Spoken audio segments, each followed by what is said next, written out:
Hello, my friends. Welcome to the Matthew Street channel. I am your host, Matthew Street. I truly appreciate you being here. And folks, there are a lot of important things in life.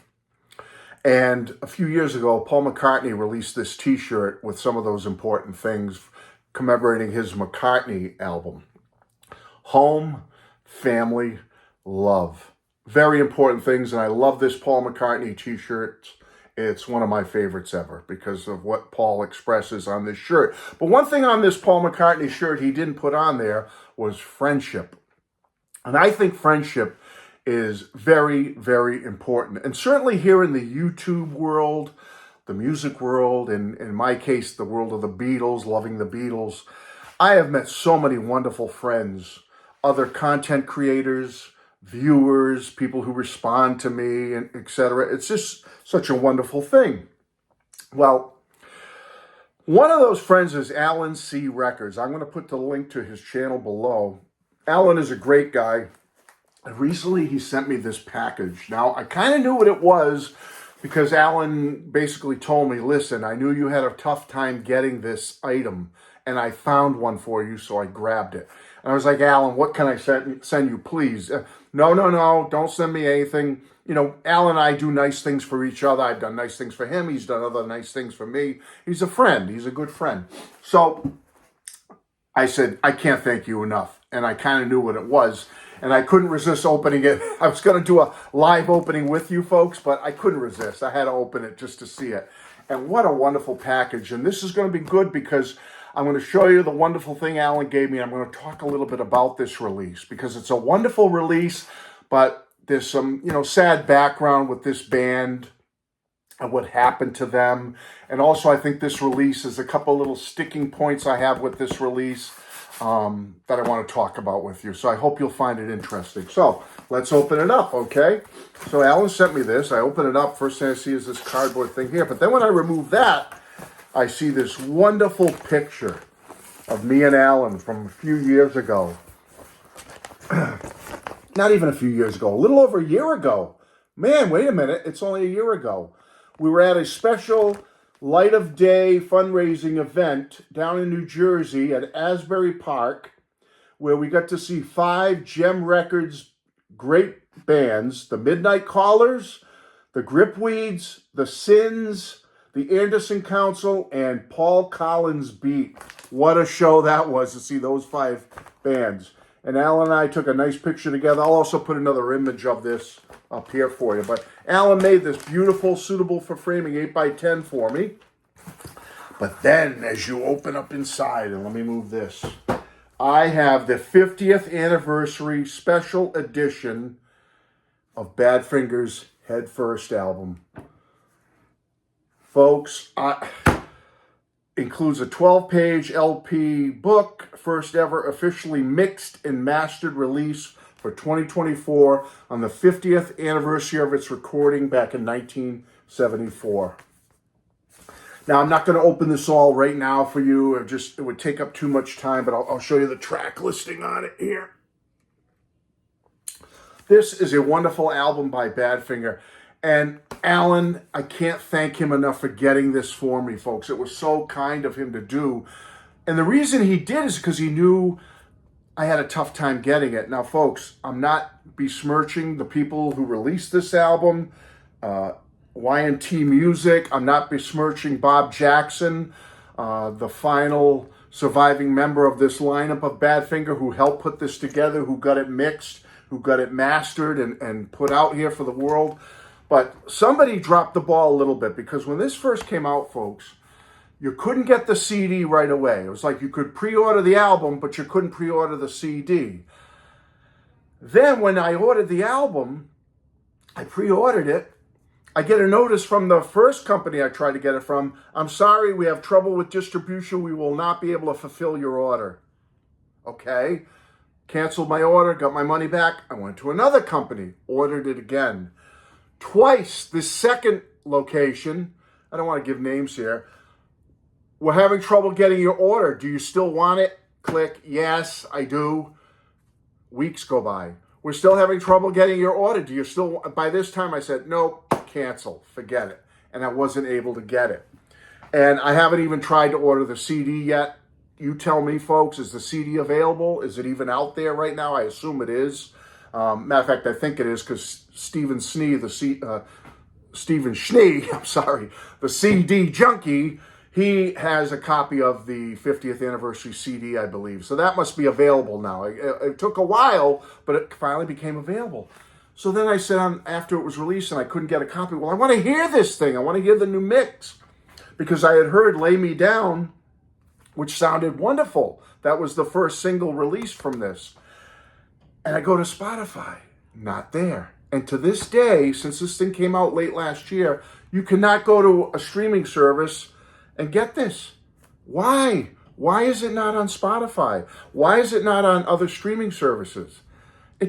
The thing was, the way it came out was botched. It's a wonderful release. I'm happy to have it. I'm going to talk about it for a couple of minutes here. But why the ducks weren't lined up in a row, have the album ready to go to be shipped, the CD ready to go to be shipped, and make sure we get it streaming on the streaming services before we release this thing. All the effort, 50 years to finally get the official release, and it's kind of a botched release in my opinion. Now, that's it. That's my only negative about this. The way they rolled this out to the public was horrible. And to this day, I just checked Spotify earlier today, you still can't get it on Spotify if you want to listen. So I don't know what happened there, folks, but I'm just telling you.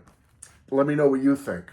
But anyway, this release from Alan C. Records, he found it in a store. He said, I knew you didn't have it yet. You had trouble getting it. So here you go, Matt. It's just for you. So Alan, thank you so much. Now, this album, folks, let me put it down for a minute. I'll probably show some images.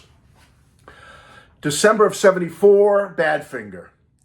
They gathered at Beatles' Apple Records Studios in London at 3 Savile Row. Yep, down in the basement where all those Peter Jackson 8-hour Let It Be Get Back footage was shot. Peter Ham, Tommy Evans, Mike Gibbons, and Bob Jackson, who was the newest member. Now, for a brief period, Badfinger was a 5-piece because Joey Molland was still with them. But Joey had just left the band. He walked away November of 74. And so it was Bob, Mike, Tom, and Pete left to go to Savile Row to record their follow-up album to Wish You Were Here. Their acclaimed, great early 1974 album, Wish You Were Here. One of my favorite albums of all time on Warner Brothers Records. Well, I got to be honest with you, poor Badfinger. You know the story, so I'm not going to go through it all. I'll just tell you that Warner Brothers Records were a mess. Their manager, Stan Polly, a mess. There was no promotion for Wish You Were Here. Nothing. One of the greatest albums of the 70s, no promotion for it. The relationship is crumbling between Badfinger, their manager, and Warner Brothers Records. The label issues a lawsuit on Badfinger, slaps them with a lawsuit. So I'll tell you, when this was finished recording, it ends up getting shelved. Nothing. Wish You Were Here sinks like a lead balloon, goes down the tubes. No big sales, and it was doing well too. It had started, but then they pulled it from the shops. Wish You Were Here wasn't being promoted. Boom, sales go to the toilet. So Badfinger's disheartened and everything with what's going on with Wish You Were Here. But they went back in the studio with these groups of songs. They went back with excellent songs despite the turmoil going around them with the management, Warner Brothers. Wish You Were Here sinking like a lead balloon. And they go in there with producers Ken Kerner and Richie Wise, and they record one of the best albums of their entire career with Head First. They finished up recording December 15th of 74, and the engineer at the time, thankfully, Phil McDonald, he made a rough mix of these songs. He made the rough mix. Tommy Evans christens the album, hopefully soon to be released album, Head First. And they even selected the cover that the band was going through so much turmoil and trouble. It was like the band was heading into the lion's den, into the mouth of the lion, and they were doing it head first, just going to keep on plugging, keep on chugging, keep on trucking, and they did. Every member of the band contributed to this set of songs. Every member wrote, were very heavily involved in it. It's a hard-driving, melodic, brutal lyrics, straightforward lyrics, but poignant lyrics about what's happening to them in their lives and with the band at the time. Absolutely beautiful. You can't believe the lyrics on this album, folks. It will hit you in the heart and soul what they're saying and what they're writing about and singing about on this album. And that's where it's at after 1974 with just Phil McDonald's rough mix sitting in a corner somewhere. Nothing done with it. Shelved. After the debacle of Wish You Were Here and everything, it just shelved. A few months later, April of 75, you know what happened. Pete took his life. And, Badfinger essentially was done at that point. Bob went on his own way. Mike Gibbons did his thing. Now, a few years later, Joey Molland and Tom Evans did reunite and do a couple of more albums as Badfinger, and they're great albums. Fantastic albums. And that's where everything sat, folks. 2000, 25 years ago, or a little over 24 years ago. The rough mixes that Phil McDonald had put together were finally released in CD form 25 years ago, folks. And they're rough. You get the essence of the beauty of the songs, but they're very, very rough. And then that didn't really, a few diehards bought that, but that's it. 25 more years go by. 50 years almost to the day, the multi-tracks of this album, not just the one little rough mix, a multi-track tape is found in an attic somewhere in the dust, in a dingy box or something. The multi-tracks are found. And Bob Jackson, the sole surviving member of this group,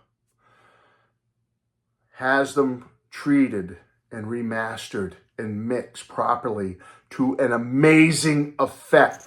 This sounds amazing. This 50th anniversary release sounds absolutely stunning, amazing. Classic Badfinger, and a classic entry into their catalog as their final statement, their final LP. Wish You Were Here, beautiful album, one of the best albums of all time. But this is right up there, folks. A fabulous, great, great album. So there's already been tons of videos about it. Alan C. Records did a full comprehensive review of it. Stephen Schnee did a full comprehensive review. You can go search Badfinger Headfirst reviews. You'll see tons of other people did stuff on this album, and it's absolutely wonderful. And so I'm not going to do that. I'm not going to go through every song. And all I could tell you was I went online to listen to it, to find it. I eventually was able to find it online. YouTube has a lot of it as well. I was able to hear it, and I absolutely love this album. And I am so looking forward, finally, to putting it on the old stereo right back there. You can see the corner of it, my little system. And I'm going to put this on and crank it right now, folks, because I cannot wait. And I thank Alan C. Records. Thank you, Alan, for sending this to me, for gifting me with this beautiful gift of Headfirst, the 50th anniversary edition. Folks, that's it. And a nice note from Alan. Matt, enjoy this 50th anniversary edition of Badfinger's Headfirst vinyl album. You deserve to own this special release. Wow, thank you, Alan. Play it and spin it. It's amazing. Crank it up. Cheers, Alan. Take care. Thank you, Alan. And I will. Folks, just want to do a quick video with some content for you today. You might be wondering, Matt, what's with the background? Well, I'm in the same room that I normally am with my collage and all that. That's right over there on that wall. I'm using a different corner here of my music room, so to speak, the Matt Street Studios. The collage is being revised and redone. It was getting a little stale. It was getting a little old, and so I'm going to be redoing it a little bit. Many of the same images will reappear. There'll be some new images. I'm just changing it around a little bit. Got to mix things up a little bit. So look forward to that. Please like, comment, share, and subscribe. It really helps my channel grow, folks, and I would appreciate it. Thanks again, everybody. Love you all. Bye-bye.